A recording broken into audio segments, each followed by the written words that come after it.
live on all the social media platforms also. So thank you so much, everyone. In a way, we wanted to start on time, but since everybody is here, we are starting 2 minutes earlier, which is also a good sign to have. So we'll just get started. Thank you so much, everyone, for joining in. I'm Jatin. I'm one of the co-founder of eChai Network. We host engaging startup networking meetups in 15 countries, 25 cities. And this particular program is a CoRise Southeast Asia Summit, which we are co-organizing with Vadhwani Foundation and TIP Nitro, which is based in Philippines. This particular panel is our last panel, so this is in a way finale.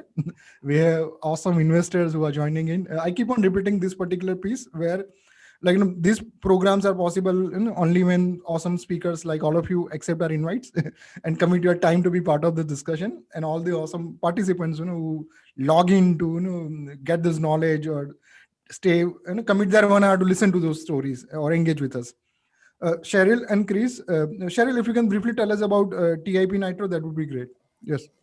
Yes, Jatin. So we are in the last part of the CoRise Southeast Asia Summit. Yeah, again, I'm Cheryl Arenas, the program lead of the Technological Institute of the Philippines Nurture Innovation Technology Revolution, or NITRO. It is a university-based technology business incubator based in Manila. And we are one of the 48 TBIs funded by the Department of Science and Technology of the Philippines, or the OST. We promote technopreneurship.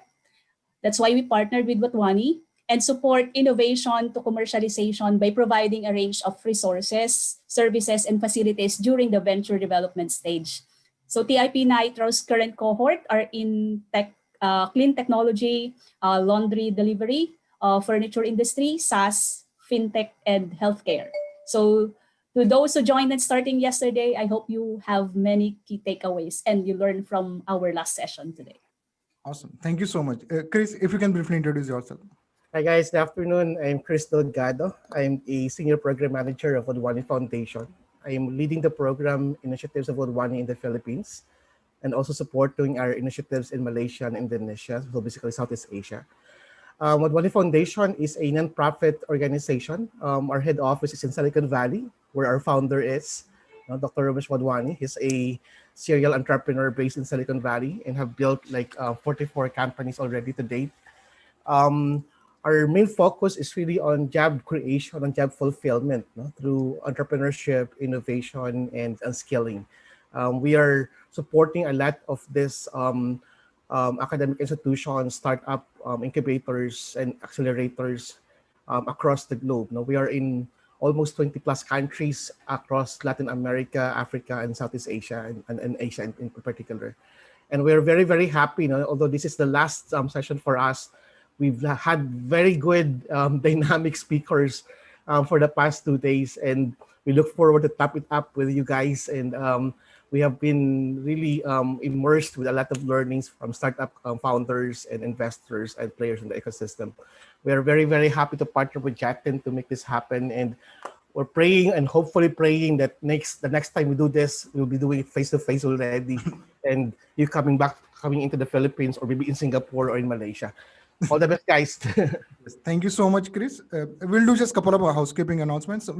For this particular session, we have some friends who are live with us on Zoom, and a lot of our friends are watching on social media. So in case if you have any questions, you can ask in the comments. We'll take up those in the second half, and we'll have an interesting discussion. So thank you so much, everyone, again. We'll just get started. So basically, the format will be each of the speaker will speak for 2-3 minutes about their background, about their firm, and then we'll get to the discussions. So thank you so much, everyone, again. Shwetang, if you can tell us a little about your background and about Leo Capital. Sure, Jatin. Thanks for having me here. Really happy to be part of this panel and to learn more about TIP and Vadhwani. So Jatin, I'm the co-founder of Leo Capital. We are an early stage tech fund investing in Southeast Asia and India. We sort of invest about $1 to $2 million US at sort of seed and pre-A levels. So that's what we typically invest in and in technology companies. So we have 25 companies in our portfolio now. We invested in sort of all the markets in Southeast Asia, apart from Philippines at the moment. Something I want to fix as soon as possible. And otherwise, my background is an entrepreneur turned investor. So I built a healthcare business in India, and I sold that in 2015. and then worked briefly with MetLife to help them sort of figure out how to work with startups and invest in startups across Asia. And then I started Leo in 2018. So we're now on our second fund. It's like a startup. So starting a fund is very much like a startup. And it's been a great journey to, bring on board some great investors on our side. So we are backed by a bunch of Silicon Valley institutions, and we are now on Fund 2 and sort of actively growing our presence in Southeast Asia. Awesome. Thank you so much, Shwetang. One thing I missed out, typically when we introduce all our speakers, we do a huge round of applause for all the speakers.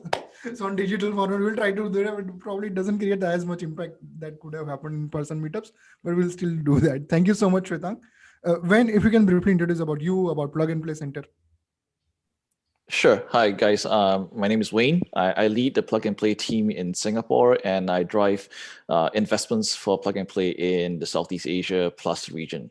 So for those of you who don't know Plug and Play, we are a corporate innovation platform and early stage investor headquartered out of Silicon Valley. But currently we're in about 32, 33 locations around the world. And in Singapore, it's our Southeast Asia headquarters. So we cover most markets in Asia other than China and Japan, because these two are big standalone offices for us. And the key presence that we have in the Southeast Asia locations are in Singapore, Jakarta, and Bangkok. And we are basically looking to help corporates find new startups and technologies to work with, either through private deal flow sessions or accelerator programs. And also we are active investors. Our typical investment range is as low as $25,000 USD to up to $1 million. But over the past few years, we tend to go for quantity. So over the last 3 years, Plug and Play as a whole has invested in more than 200 startups globally per year, right? And most of our investments come from our own balance sheet. We do have our own funds, but that's specific to certain investments that we make. So this year is a bit slower because of COVID, but I think we managed to pass the 120 mark this year. Yep. Nice. Thanks for having me here, and happy to to chat more about the startup ecosystem and the investment landscape. Awesome. Thank you so much, Wen. Alvin, in a way, you represent the government agency. If you can tell us about you, about Singapore Economic Development Board, and the initiatives that you lead. Sure, happy to. Well, I'm Alvin. I've spent the last more than 10 years with the Singapore Economic Development Board. Fun fact, the EDB is going to celebrate our 60th birthday soon, next year. We are slightly older than Singapore. That's really because economic growth is always critical to ensure that Singapore continues to be relevant, in the global society. And a big part of EDB's work is to work with global large companies as well as startups and our large Singapore enterprises to grow, using Singapore as a hub for your operations and innovation. So for that matter, a lot of the tech startups, for example, have created the second hubs, or if not, moved their global headquarters to Singapore. Recently, you'd have seen just yesterday, Zoom announced a major investment in R&D center, for example. For my part of the team, it's a fairly newly created setup as well. Given the fact that opportunities have been really booming in our part of the world, it's no longer enough for corporates to just translate what's worked in their home markets to Asia. And the fact that actually disruption from startups, right, is very hot these days in our region. We are set up as a new ventures team to work with corporates to see how to create their own corporate ventures. So in this case, it could be potentially partnering up with startups or creating their own startups. And that's really an exciting journey. I'm happy to share a bit more about that in the context of scaling up from Singapore for the global market. Awesome. Thank you so much, Alvin. Eddie, if you can tell us a little more about you, about Vantage Venture. Hello, everyone. My name is Eddie. So I'm a partner at Vantage Venture. Vantage Venture, we are a pre-seed seed stage investor. We focus on SaaS in Asia. We are backed by a family office, so we have permanent capital. So we've done 8 so far. All have raised funding at high valuation. Recently, one investee completed Series A of 30 million. We've had an exit earlier this year that was sold to an investment bank. I think 3 months back, we also closed a round led by a family office that was for an education tech company. I'm a World Bank consultant in my previous life. I'm a Singaporean. So happy to be part of this panel and to support the startup ecosystem and to learn from all the panel speakers. Yeah. Thank you so much, Eddie. Trang, if you can tell us a little more about you, about B Capital Group. Sure. Hi, everyone. Very happy to be here, and thanks for the invite. It's my first time joining the event with the CoChai Network. So I am one of the principals in Southeast Asia investment team of B Capital. We are a global venture capital firm currently managing about 1.5 billion across our funds. We invest in the US and across Asia, predominantly India and Southeast Asia for now. We are very sector agnostic. I think everything from consumers to fintech to logistics, health tech, ad tech, media, and so on. I think essentially just want to back strong founders to with their groundbreaking ideas and innovation and help them scale globally. Our sweet spot has been typically sort of a bit more towards growth stage, late stage, Series B, C, D onwards, although we are increasingly also having more flexibility to invest in sort of earlier stages like seed and Series A. So over here in Southeast Asia, we can write check anywhere from, I guess, million up to 30, $50 million. Some of the investments that we have made in the region that I think a lot of people on the call might be familiar with include Ninja Van, which is one of the investment that we made from very early days when Ninja Van was just in, I think, 1 or 2 markets, and now they're all over Southeast Asia. Other than Ninja Van, we made an another investment earlier this year in Kopi Kenangan, which is a grab and go coffee chain in Indonesia. Fast, which is a leading sort of Asian-led banking network for the rural area in Indonesia. We also have invested in other portfolio companies like Caro, which I think a lot of us in Singapore are familiar with. And also in India, we have a number of investments, including iCertis, which is a SaaS business, Katabook, and others like M-Swipe, Bows, which is a mobility platform. So yeah, okay, sorry for like a bit long introduction, but But thank you so much, Trang. So one of the key theme of this particular discussion is to understand, psyche of an investor, your perspectives. So we'll have this round. Trang, how did you get into venture capital? You mentioned that you recently moved to this. What was that? Yeah. For this career? Yeah, so 2020 is actually on hindsight a very memorable year for me because so how I got into venture was purely by accident. I was most recently at Temasek and spent the last 10 years very much on sort of late stage private equity like investing. Before Temasek, I spent a number of years with a group with the Abraj Group, which is then one of the sort of the world's largest emerging markets only private equity firm. So having spent that over 8-10 years in sort of traditional brick and mortar businesses and industries, and always ask myself, and in every investment that we bring to the IC, we always face a question of, will this business be disrupted by some, technology and innovation out there?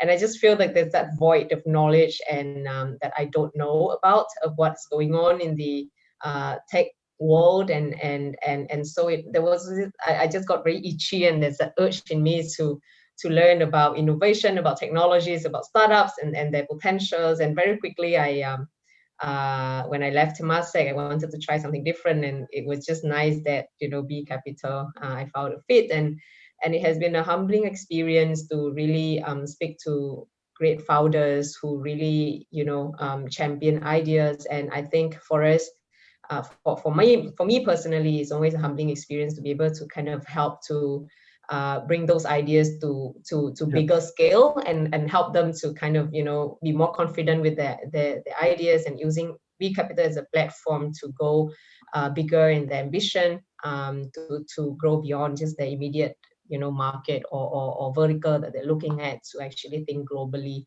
Correct. So yeah, that was really the motivation. Thank you so much, Trang. Eddie, how did you get into, like, you started with angel investment, now vintage. So what was that key trigger for you to get into venture investments? Yeah, I guess it was a natural progression to help founders to scale their businesses within Asia. Yeah, so pretty much that. I don't have. So for me, I like to look for founders with an unfair advantage, as you know. Yep. So because I'm upstream, a lot of times there's limited data. So it's really about making sure that the founder is the right fit for the business, and of course, we always help each other to make sure that the founder can succeed for a win-win outcome. Yep. Shwetang, you have a classic story, right? Exited and helped a large corporate, and now you have a fund. So, what was that key transition for you when you were in advising MetLife senior management, and then to start a Leo Capital? Yeah, so for me, look, I've always wanted to be and always been an entrepreneur. I built my first business while I was at university. So my first startup was literally the classic dorm room startup. It was a small exit way back. I don't want to say when, but early 2000s. Then I did a very brief corporate job and realized very quickly that I'm not good for corporates. And corporates are not good for me. So went back to the investing side, working for a multi-billionaire, and managing sort of family office, and that was a great experience of learning how to be an investor. And I think to me, the big difference is, of course, it's the player versus coach kind of role, right? So the entrepreneurs are the players, as VCs, you're the coaches, and you can only be a good VC, I think, once you realize that you are not the player. And you're comfortable not being the player.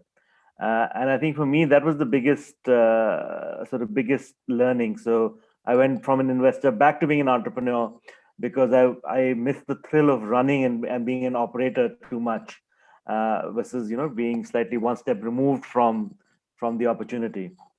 And only after building another business and going through that sort of the rigor and the sort of challenges of entrepreneurship, did I finally sort of get to the point in my mind, at least, that I was ready to take a step back and be more of the coach role and more of the catalyst and facilitator rather than the person actually doing the, being at the cutting edge and doing stuff. So that's my journey into venture. I always wake up every day and I'm delighted to be working with exceptionally sharp founders, people who see the future clearer than me, who have a greater drive than me, and are sort of forcing the best out of me every day, more than anything else. Yep. What was your venture story? That how did you get into VC? Well, for me, it's interesting because I've been on and off, with startups and back at Plug and Play. So on and off, I've been Plug and Play for close to 10 years now. And I've seen quite the industry evolve and change quite a bit over the years. So back then, before I even joined Plug and Play, I was part of this group called the NUS Overseas College, which is one of the programs by the National University of Singapore that aims to kind of grow and get students involved in the startup ecosystem. So so I spent time in Silicon Valley as part of that program, and because of that, somehow got in touch with Plug and Play. And then basically was their first employee in Singapore, and Singapore is the first kind of overseas location or office for Plug and Play out of Silicon Valley. So that's how I got involved, and unfortunately haven't had a success in terms of running an exit for a startup. But I think I see more success when it comes to investing companies. Awesome. John, first of all, welcome. Sorry, guys. I'll have a question, but I'll go to Alvin. Alvin, how did you get into venture? But you've been moving around, and now you are helping ventures create, but you briefly were part of a venture investing also. So what was that career transition for you? Sure. Well, as I was sharing, a big part of Singapore's economic strategy has been about working with the best companies in the world to come invest and set up in Singapore. Somewhere in our economic journey, we also started to realize that, hey, the startup space is booming. There's a lot of job creation opportunities. There's certainly a lot of strong ideas and technologies and founders. So creating a vibrant ecosystem of startups. Today, we have over 55,000 startups in Singapore, over 200 VCs, accelerators, incubators. So that becomes a ecosystem itself. So I was very much a part of that former journey of creating those growth engines in Singapore. But as we then start to look into my group today, which is really about corporate venturing, then that starts to become quite interesting, because to Eddie's point, and I quite like that, our group's investment thesis is really that corporates lend a lot of unfair advantages to startups so as to scale, right? Providing anywhere from supply chain expertise down to access to customers, which are always going to be tough for any startup. So our group was really set up to see how do we groom startups and corporate ventures that have that advantage. And we believe that the success rate will be a lot stronger. So it's really about bringing the strengths also of EDB as a government agency close to corporates, working side by side with them, to then go a bit more upstream in early stage. As it's a bit unnatural for corporates, to be honest, to take early stage risks, to really think about investing and then building their own startups. But that's the journey we're on, and that's a super exciting one. Awesome. John, if you can tell us a little more about your background, about Hatcher Plus, and how did you get into venture investing? So basically 3 questions for you together. Sure, thanks. And apologies everyone for being a bit late. So I started in entrepreneurial businesses in the 90s, mainly in the space business and satellites. Launched a couple of satellites, satellite networks, launched a satellite, and it was a lot of fun, a lot of noise, a lot of smoke, big amounts of money being spent, and it was really quite an interesting introduction to project management, because a satellite has something like 33,000 dependencies on the Gantt chart, so it's quite a large scale operation, and so it sort of keeps you disciplined while you're doing it. Made a little bit of money from one of those ventures, and then went off to the US and started a cybersecurity company there that became the world's largest OEM antivirus company. We licensed out technology to Google, Microsoft, Symantec, McAfee. Everyone used us as kind of their primary engine. And it was a real lesson for me in selling to large companies, which I'd never done before. And they're just like small companies. I mean, that was my sort of takeaway from that. They just take longer to close. That's the only problem. Came back here, had a bit of money, started doing angel investing in startups and advising startups and just generally getting in the scene. Found I really enjoyed it. I mean, look at what we all do is the funnest thing on earth. I think we're just so lucky to do what we do. And that became kind of our first fund. We've had, we did 20 investments into 13 companies. We've had 4 exits, 2 by the ASX. Everything seems to be going okay. We've got a 15% IRR. Eventually that'll be like a 22% IRR, which according to PitchBook is fine. It's like a top quartile, bottom of the top quartile result. But around about 2017, having come off 5 years of working in a venture fund, I was really fascinated by the frailties of venture. And by the issues that we faced within our own business model, lack of scale, very small amounts of use of data, very small amounts of use of technology. And I found it was just fascinating. We would be telling startups that you have to scale and you've got to do this, and you've got to do that, and you've got to disrupt your industry. And when I looked around our industry, I found that almost no one was kind of disrupting and scaling venture. And that presented to us an opportunity. So I teamed up with a guy called Dan Hookturp, who's just one of the world's top data scientists. He's an amazing guy. And we built an investment model based on a whole bunch of data that we downloaded, about 600,000 deals. And that's the investment model that we're now pursuing. It's very early stage. I'm very happy to share it with any of you guys. But it has a very early stage focus because that's where we find the best returns are.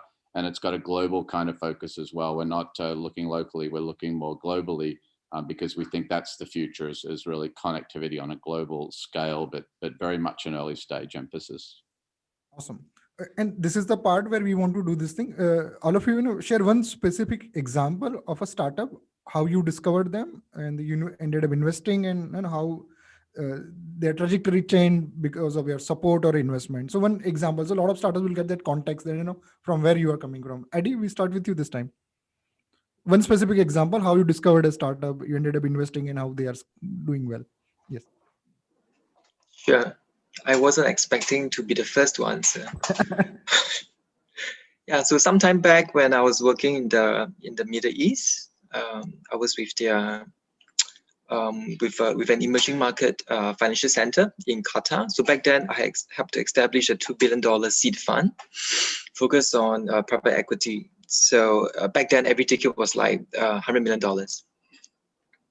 So through going for conferences and meeting founders, I got to found one founder that is a hedge fund manager. So we just got along, and then during the entire conference, we spent so much time just chatting. Yeah, so somehow we clicked. Obviously, he's a very smart guy. So he's a Fulbright scholar. He's well connected to the startup ecosystem. So I started to advise, and in the end, started to invest. So I think what is interesting is that across his 5 to 6 years, I've seen how he has developed further as an entrepreneur. He has also gotten married, so I also can see how he has coped with family pressures. This startup is good. They are now in space technology. Okay. It's a lot of pivots, right? They are also invested by a G7 sovereign wealth fund by Moody's. They are backed by Berkshire. They are also invested by Kingdom Holdings. They have Kingdom is a 100 billion vehicle. I think they're the largest in Twitter. So I think they will be raising Series B next year. I think they'll be fine.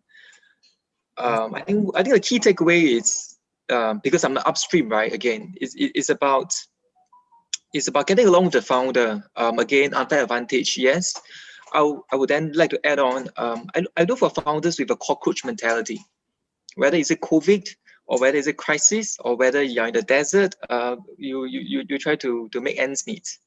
So that cockroach mentality. Obviously, as a startup founder gets to Series B or C and onwards, it becomes a bit more mature and more corporate. That's where you have more governance in place. But where I come from, it's very much I look for, are you a cockroach to me? I love cockroaches.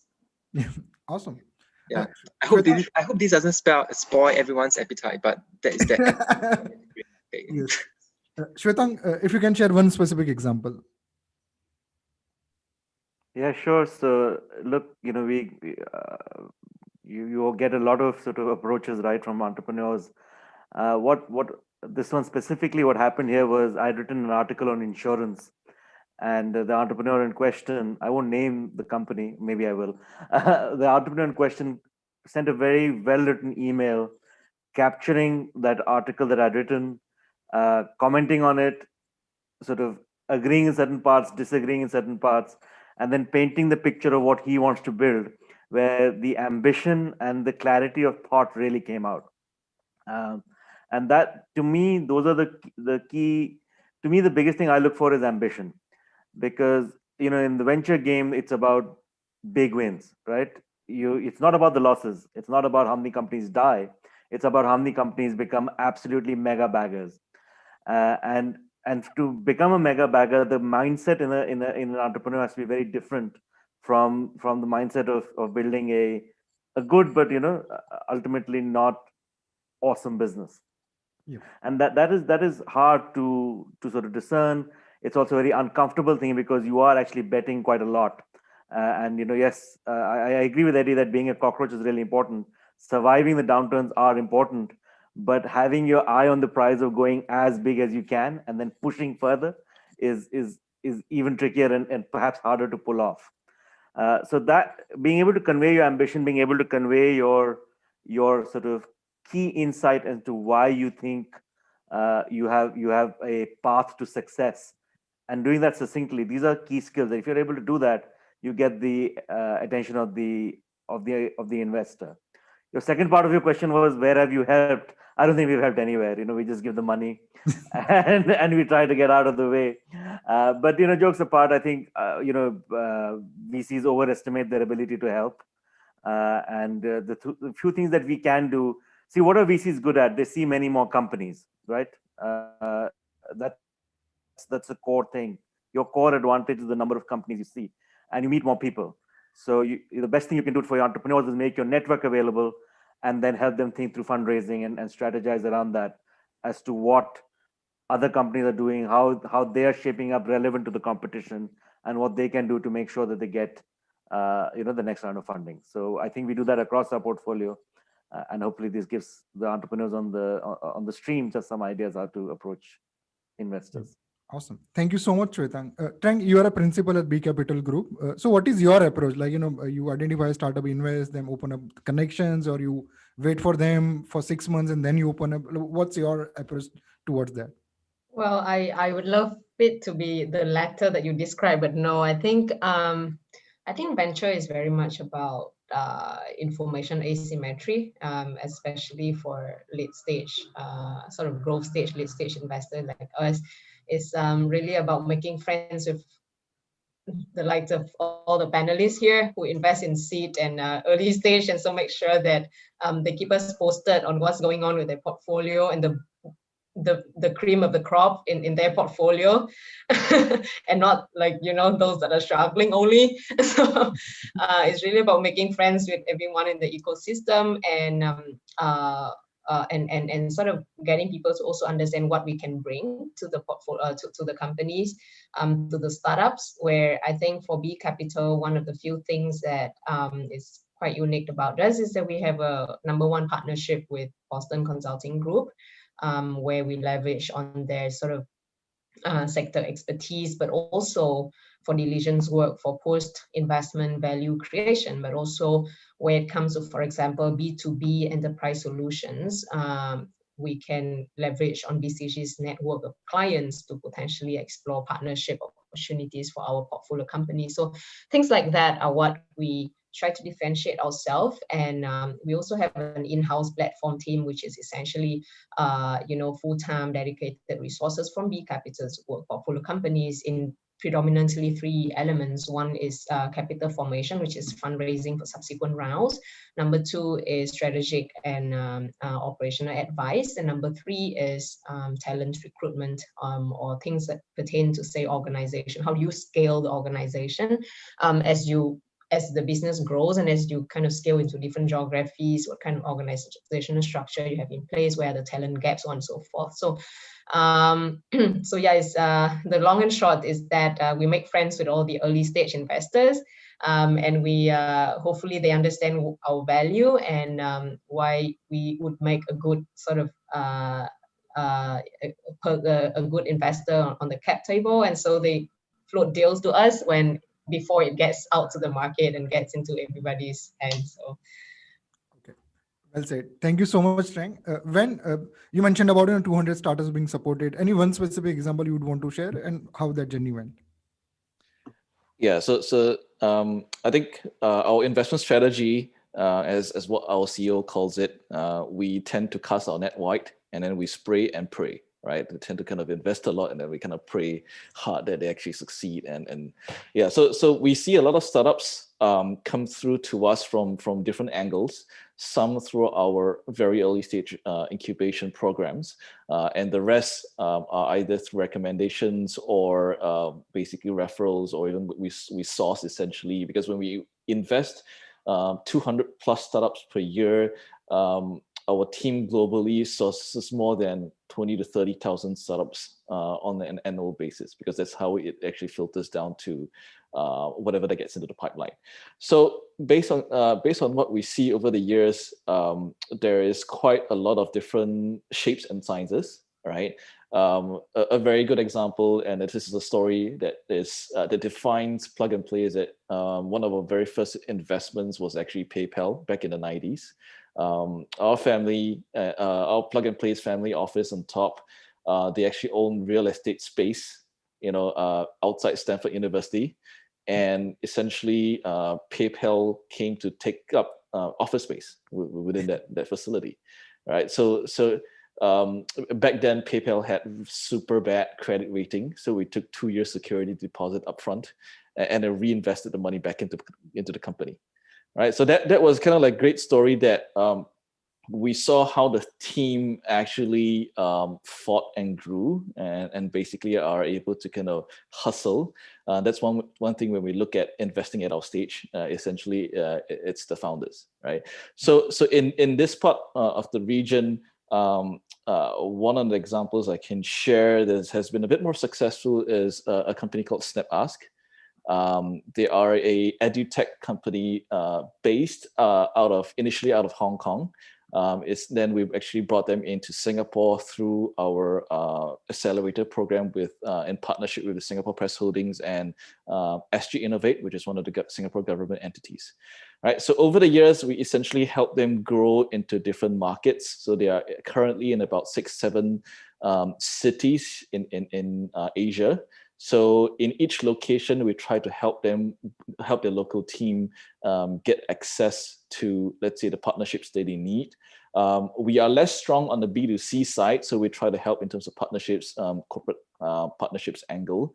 And when they're, for example, when they're in Japan, we basically get our Japan team to help them.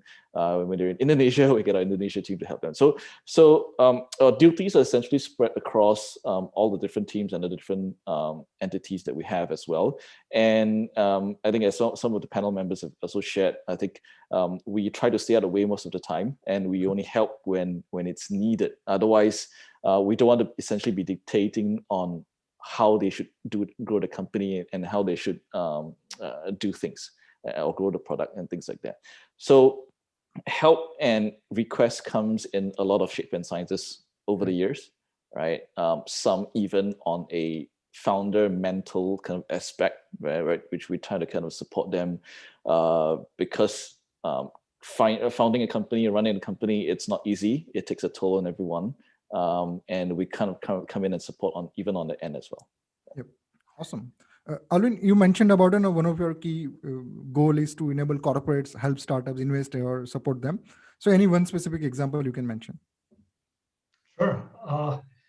Maybe I'll start off with sharing that my group actually has two parts to it. I like to call it two sides of the same coin. We have a venture capital arm.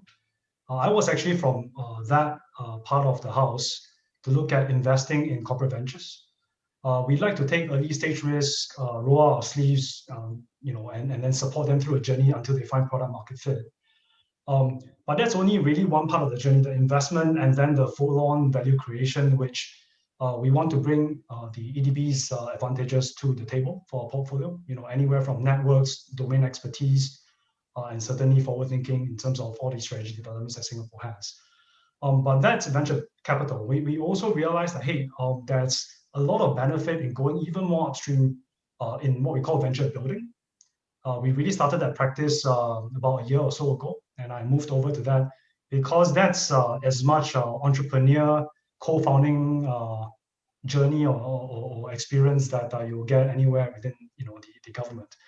The whole intention there is to go really early, to work with the right corporates, the venture ready ones, to think about what kind of ventures they can create, and sit alongside them, in joint teams to incubate before we decide, what venture to build, what kind of market to be had.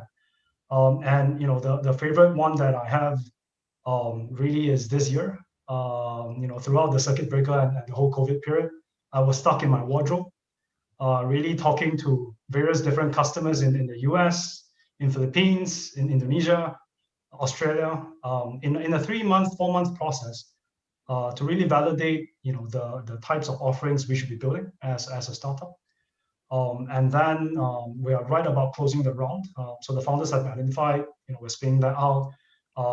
That's where the two sides of the same coin comes in, because the venture building part really goes out to prove and validate. The venture capital side takes a more risk approach in due diligence.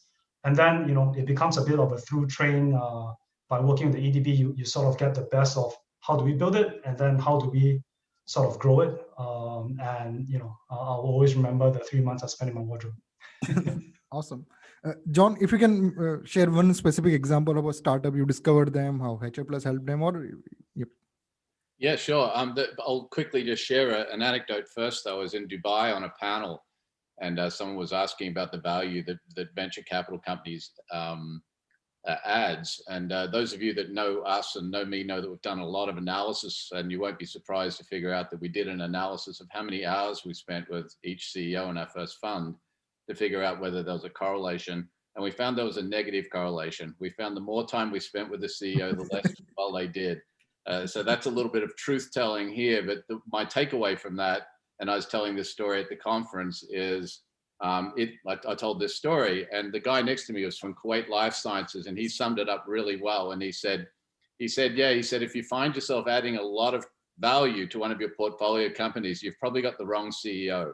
I thought that was just brilliantly encapsulated. So my story would be that the best CEOs that we had in our first fund were self-starters. They didn't need a lot of help from us.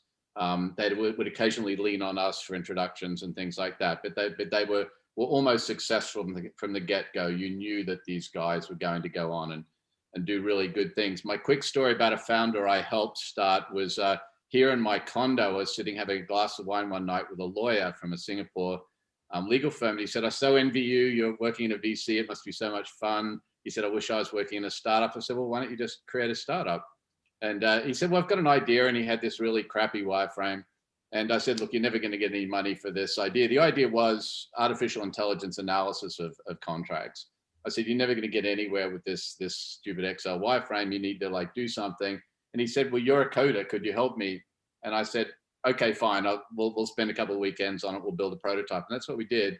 And this is now one of the fastest growing legal AI-powered legal startups in the world. It's called Thought River. It's in Cambridge. And he left his job. He got funding. And now he's on his series. I think he's heading to Series B now. They just finished doing Series A. 40 people sitting in London. They're just doing great. But this grew out of a glass of wine and a desire that a very capable guy, I must say, Tim Pullen is just one of the best CEOs we have. He just said, I just wanted, I have this idea. And it was just sort of this happy thing where we just spent a couple of weekends on it, got a nice prototype up, and then he was able to get funding. Brilliant. So we do this thing where we open up this particular time to where panelists ask questions to each other. Anybody would want to ask, and then we'll do a rapid fire. Alvin, you want to ask any question to any of our panelists? Sure. Well, I sort of answered myself just now around my favorite memory or the deepest memory I have of 2020. I'm sure it's been a tough year for everyone. So just kind of keen to hear what kind of stories there are around the table. Okay, good one. Who'll take this up? Or Alvin, you choose who should answer this question. We want to do a couple of rounds, so probably one or two people can take it up. Maybe Chris? How about that? Chris is with Vadhwani Foundation, so his happy memory is to organizing these programs. All right. So Shwetang or John, you take that up. Sure. So for me, the big thing for this year was really not spending a lot of time at Changi Airport. That was a unique experience, first time I think in a decade that I haven't been a regular at Changi. And I think just the slowdown in terms of not traveling and not sort of being all around the world and being in the United States one day, India the next, has been great. It was really it was a great year that way to just allow yourself to slow down a little bit, think a little bit harder about how you want to structure your life going forward once the vaccine etc. is back. So that was my biggest memory. I have only taken one flight so far in this year, and ultimately in November I said, look, I spent the whole 11 months in Singapore. It's time to head to India for at least a brief while, and I flew to Delhi. And that flight was also quite a sort of journey, but actually being stationary for the better part of a year was quite an experience. Okay. Any one person would want to take up, or we'll move to the next question because we want to complete this entire round. I got a very quick story. We obviously we're all a bit worried, I think, about our portfolios when this hit. And we had to go through a complete audit of our 120 companies in the portfolio. And I was a bit worried going in because I knew I'd hear some potentially some bad stories. But we actually ended up having less failures in the portfolio than we'd budgeted for.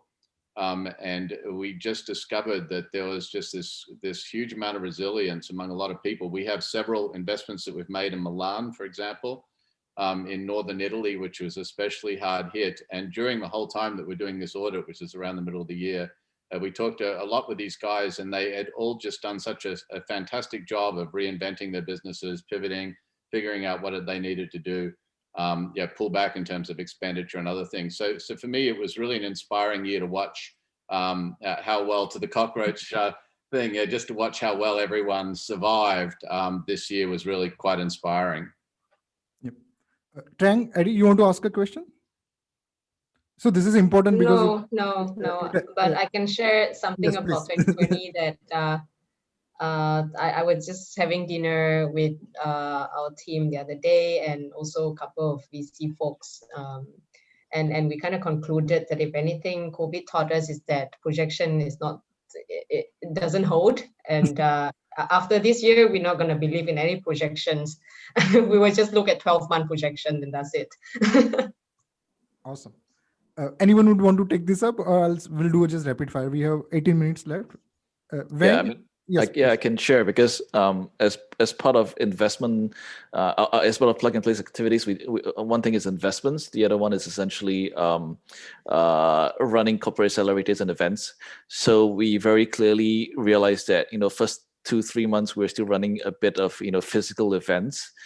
We started moving into hybrid events and trying to figure out the technology to do that, and then we started doing fully virtual events. One thing I remember very clearly is that because this year we ran the Facebook Accelerator program for Singapore, and 1 week before the start of the program, we were prepared to kind of fly all the 15 startups in from like 6-7 Southeast Asian countries. We already booked tickets, we booked hotels and everything, and then towards the middle of the week, we suddenly canceled everything because Facebook said, let's not fly everyone in, and then we turn everything into virtual right the very next week. So there's a lot of exciting stuff. I think, other than giving kudos to the startups, I think we should pat ourselves on the back as well, because we had to adapt very well ourselves to the changing circumstances and the situations as well. Yeah. And changing, probably some of you out there also, looking at restructuring some of the fund flows, as well as the deployment of these funds into even supporting some of the cash-strapped startups in the portfolio. Yeah, so there's a lot of work done for everyone. So Eddie, we can complete the round and you answer this question. So yeah, so let me just chip in. So two things. The first thing is this year, I'm very happy that my university is one of the first to come up with a COVID vaccine. No names mentioned, although the efficacy is not so high, but I'm very happy because the vaccine is the most affordable for emerging markets. I think that's key. Because in the G7, G20 countries, I can see that the vaccine per capita is like 2 or 3, meaning to say the governments are buying 2 or 3 doses per citizen. Yeah, but when I look at the emerging markets, especially those with large population, I can see that the dosage per capita is very low. So I'm a former World Bank consultant. To me, it's always about helping the people who are more in need, either economically or in terms of education. So I really hope that my such vaccines can be made more affordable by more governments. Clearly, there's a lot of subsidies required, and I hope there's and I hope to see more cooperation between the different governments and different parties in the supply chain. Second thing is, interestingly, this year. So we talk about being crisis-ready, COVID-proof. So one of my investees, they actually grew 4 times this year. So I'm very happy that this morning I just got off a call with an IPO advisor to explore a listing. I think this year is actually a great time for listing. The public markets is doing very well, correct? 0 interest rate, negative interest rate. I think it's looking good. And even the US FOMC is saying that interest rate will be kept low for the next 2-3 years. So I think it's good to strike while the iron is hot. And for sure next year, once the different vaccines have been distributed, after the different countries have tested it, I think it is going to be great for the startup ecosystem, for the investors. So to plan ahead. Yeah. Awesome. We'll get to the rapid fire, so you can give 1 word or 1 line answers. So we'll start with John this time. John, which is the ideal founder persona for you? That if you meet that individual, you'll just immediately transfer the money. Immediately transfer the money. That would be a rare founder. There's Bill Richter gave a great presentation in Jakarta when I was there, actually in Bali when I was there once, and he said that every founder team that he looks for has to have the optimist and the pessimist and the engineer. He looks for those 3 personality types, and he did it. I'm doing a very abbreviated version of it, but I really like I really like seeing founder teams that have everything covered, that have different personality sets, and they're sort of checking on each other and whatnot. So that founder team goes a long way further to getting my initial check than just a single guy who might have some gaps, or a single guy or gal who might have some gaps. Awesome. Shwetang, what would be the kind of startup, and if you find them, you will just get wowed and give funding? I mean, there isn't such a thing, but obviously the elements are a large TAM and a very fast growth rate. So startup that you can see is that the market is pulling the product from the startup, and that's growing sort of month on month at a double-digit rate. That gets you excited.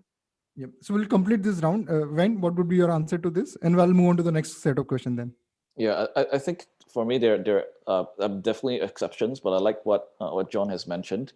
But in terms of function, I like, for example, someone who's passionate and outgoing, that's able to sell and do business. On the other hand, at least someone to balance that, who is able to build the product technical and be down on an underground and be connected with the earth and be really a bit more pragmatic and realistic. Okay, Alvin. Yeah, so my team again, focuses on corporate venturing. 1 in 500 startups succeed. 1 in 8 corporate ventures statistically get to some scale. So everything that the panelists have mentioned about the founders being agile, being able to adapt, going after large TAM, and also for us, it should be a venture that finds Singapore a good home as a global location, to scale from. So a large TAM, a regional global TAM that are going after real pains. The other bit though, so that's not new to any startup and any founder. The other bit that we add on as a corporate venture specialist, if you will, specialist team is really a founding team, and specifically the CEO, that is also able to manage the corporate in terms of it being able to unlock the corporate assets and unfair advantages, but not being too mired into corporate politics, processes, and things like that. It's not easy, I must say. So this particular person in stakeholder management, but still being able to run and being agile and autonomous, super critical for us. But certainly on the end, we also look for the right corporate partners who are venture ready, who have the right mandates, setting aside the budget, letting the startup teams run and not interfere too much, but continuously lending the advantage. Awesome. Eddie, one line answer to this. Ideal startup persona. Yeah, 3 things. I go for passion, fair advantage, and endurance. So I think that fair advantage. And that is what you mentioned. Then they'll select them, and then you will come with a follow-on round. No, I think jokes aside, it's just nature of the stage that we invest in. We need to see traction. We need to see metrics, and all those that back whatever qualitative stories that as what everybody has talked about. And which is Trang, which is your favorite book or a podcast that you would want to recommend founders? Wow. Okay. I don't know. I listen to variety of stuff and give any one name. No, I mean nothing really off the top of my head, but like. Okay, you think through. We'll just do the round. Eddie, one particular book or a podcast that you would want to recommend? I don't read these days. I used to read a lot. Of late, I listen to podcasts, so I enjoy listening to the 20-minute VC. There are a lot of gossips about the startup land globally from Silicon Valley. I just hope to hear more stories about the startup ecosystem in Asia. Okay. So, yeah. Shwetang, one particular book or a podcast? Yeah, for the podcast, I think Masters of Scale by Reid Hoffman is worth listening to on a regular basis. In terms of a book, the stuff that Ben Horowitz has written, The Hard Thing About Hard Things, Startup, etc., all very good books. But I think the books keep changing, so you should read widely is my advice, and especially read the sort of biographical books of the successful companies, right? Like so just now, a lot of stuff is coming on Netflix. There was a fantastic book called How to Castrate a Bull, which is about the setting up of NetApp, which is one of the largest companies. Founder writes a book especially of a large successful company. It is worth reading, and you get some interesting insights from them. Awesome. When a particular book that you found very amazing and you would want to recommend. Yes, Wen. Yeah, I don't really have a particular book, but like what Shetang had mentioned, and that's in line with the definition of a perfect founding team. So the person that is doing sales and outgoing should be forever visionary and continue to read like biographies so that they can continue to get excited and energetic. So reading about Steve Jobs, reading about some of the successes, and then the product and then down to earth guys should be reading about like the more realistic, pragmatic books about how to actually do things properly and do things right and get things done. Yeah, okay. No specific books on that. Awesome, John. A particular book or a podcast that you would want to recommend? I have two. One, which is a bit hard to find these days, but I still really liked it. It's called Eating the Big Fish. It's about how to carve out a successful second place in the market. So if there's some massive big group out there that's really just you perceive to own the market, how do you become the second player there and still create $1 billion company? I think it's a really good one. And of course, the classic is The Innovator's Dilemma. And I think every startup needs to read The Innovator's Dilemma. It's a bit of a difficult read. It's a bit of a densely sort of written book, but the idea of being captured by your customer in a horrible position and unable to develop the next generation of technology is something every founder needs to understand so that they don't end up in that horrible situation. And Alvin, a particular book or John, to the recommendation out of my mouth. Clayton Christensen's Innovator's Dilemma is really the book to read. It's evergreen. It applies both for large corporates whose today's lifespans are getting shorter and shorter. They are failing because they are not innovating more disruptively enough. But soon enough, hey, the startup that you know of will no longer be a startup. And so if they don't disrupt themselves, that's the Innovator's Dilemma right here. Awesome. And you can give a one word or one line answer to this also. Alvin, if everything happens the way you imagine it would be, in that case, what would the work that you did would be? Well, I would say that the startup ecosystem is super vibrant here in Singapore already. Corporate venturing as a movement is just starting, and in 2021, we are hopeful that the community bands together even more to create more and more innovation from Singapore. Okay. And John, if everything happens the way you imagine it would be, what would Hatcher Plus be in that case? So we're trying to disrupt the industry, but we're trying to do it, of course, by adding value to everybody, because that's the best way to disrupt. And so in the first week of January, we're announcing the release of what we hope will become the world's most advanced venture as a service technology platform, with the idea of pushing this out there on the market as a free product that people can build against and use openly to handle deal flow, do reporting for LPs, all this functionality. The benefit there is that it creates data that everyone using the platform can then share. And one of the things that frustrates me about the venture industry is we can get a little siloed at times. We don't talk enough to each other. And so what I would like to see happen going forward is much more communication, much more connectivity, much more understanding and sharing of data among all of us. Yeah, awesome. When? Yeah, so for me, essentially, and it's related to one of the earlier questions, is that I personally like Crisis a lot, because from there it really creates a lot of new innovations and a lot of new startups, very good investable startups as well. So I'm really looking forward to what we can find in the ecosystem in the coming few months, because that's where people getting laid off are coming up with new stuff, or because of external factors, they have to dump what they're doing and then create new things as well. So that's ideally that's where we should be looking in the few months coming. Okay, awesome. Shwetang, if everything happens the way you imagine it would be, in that case, what would Leo Capital be? Yeah, I mean, in that case, Leo Capital will have a fantastic portfolio of companies that have truly made a mark on the world. And, we'll be able to look back on and feel very happy that we were part of that journey. Awesome. Eddie? To see that my founders are creating more impact for the areas which they are passionate about. Next year, to sign more docs for Series B closing, to find more cockroaches. same old. I think COVID is always here intermittently, whether with vaccine or not. So it's just getting used to it, and wash, rinse, and repeat. Thanks. Awesome. Trang?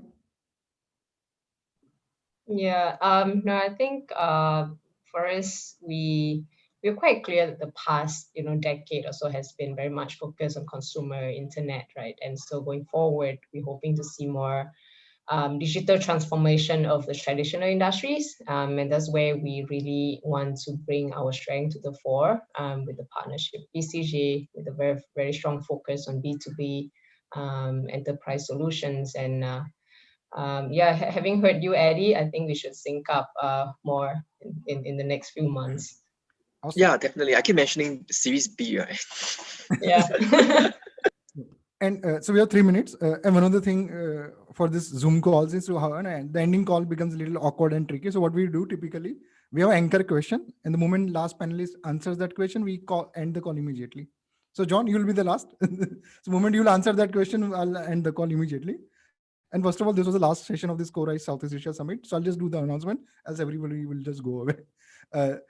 Chris from Advani Foundation, Cheryl from TIP Network, thank you so much. We had a great experience, and we'll come back with many interesting experiences. So the question is, Trang, if you were to get a superpower, like what kind of superpower you'll need to do whatever you do much, much better?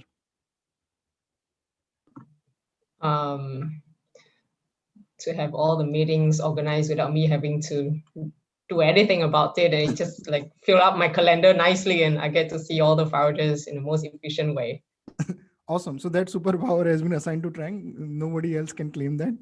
Eddie, what else? Like what kind of superpower you'll need? I don't know how to answer this question. I don't want to say to predict the future. I think the superpower that I would like to have is to have that agility. Yeah. I think that's important because I don't know what kind of crisis will come tomorrow. But I think if myself I can become a cockroach, I think that's very good. Yeah. Awesome. Shwetang? Yeah, I mean to be able to see traction 12 months down the line, that would be pretty good. Yes, that is good one. When? Sorry, I lost my train of thought because there's too many things I want to do.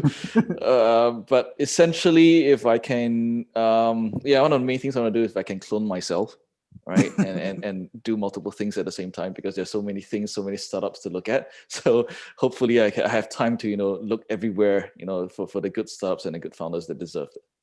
Awesome, Alvin.